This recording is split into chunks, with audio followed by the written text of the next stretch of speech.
एक बार एक राजा था। उस राजा को किसी ने 2 चीलें तोहफे में दी, जो देखने में बहुत ही सुंदर थी। उनकी आंखें बहुत सुंदर थी, पंख जो है बहुत बड़े थे। वो चीलें दिखने में बहुत सुंदर थी।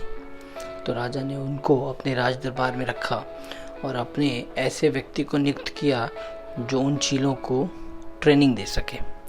उन चीलों के लिए ट्रेनिंग नियुक्त की गई। वो व्यक्ति चीलों को ट्रेन करने लगा। उसमें से एक जो चील थी वो बहुत अच्छी तरह ट्रेंड हो रही थी। वो दूर तक जाती थी, संदेश पहुंचाने का कार्य कर रही थी और बहुत अच्छी तरीके से उसने ट्रेनिंग दी।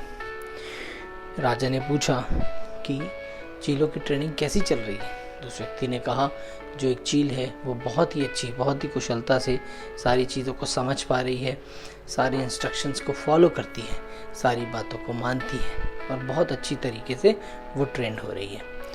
उन्होंने दूसरी चील के बारे में पूछा तो उन्होंने कहा, बस एक दिक्कत ये है कि वो चील एक स्थान पे बैठी रहती है, वहाँ से उड़ती ही नहीं। हम कितना भी प्रयास करते हैं वो वहीं बैठी रहती है, खाती है और उसी डाल पे वो बैठी रहती है। तो इस कुछ समय बाद राजा ने फिर एक संदेश मंगवाया कि मुझे ये बताओ कि उन चीलों की किस तरीके से प्रशिक्षण चल रहा है। तो वापस उस व्यक्ति ने बताया कि वो चील अभी भी उसी तरीके से एक डाल पे बैठ के देखती रहती है मगर उड़ती नहीं, और जो दूसरी चील है वो बहुत ही अच्छी तरीके से कार्य कर रही है, उड़ रही है, सीख रही है।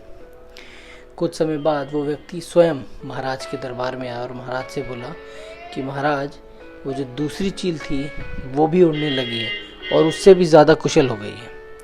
तो उन्होंने कहा, कैसे? तो उन्होंने कहा, इसका सारा श्रेय एक किसान को जाता है।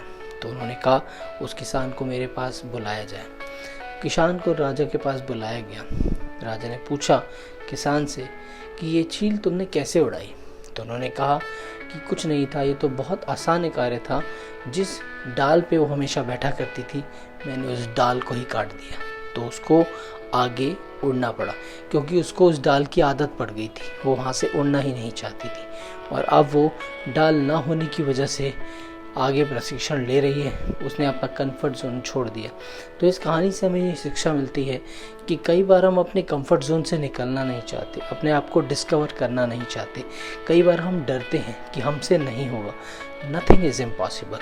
अगर हम प्रयास नहीं करेंगे तो किसी प्रकार की अचीवमेंट्स हम हासिल नहीं कर सकते। हर एक कार्य को करने के लिए हमें आगे बढ़ना होगा। तो ऐसी किसी डाल को पकड़ के ना बैठें।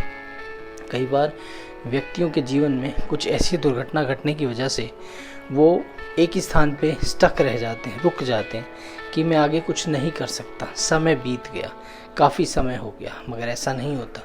जब तक आप नया प्रयास नहीं करेंगे, आपको आगे के रास्ते नहीं खुलेंगे। तो हमें क्या करना चाहिए?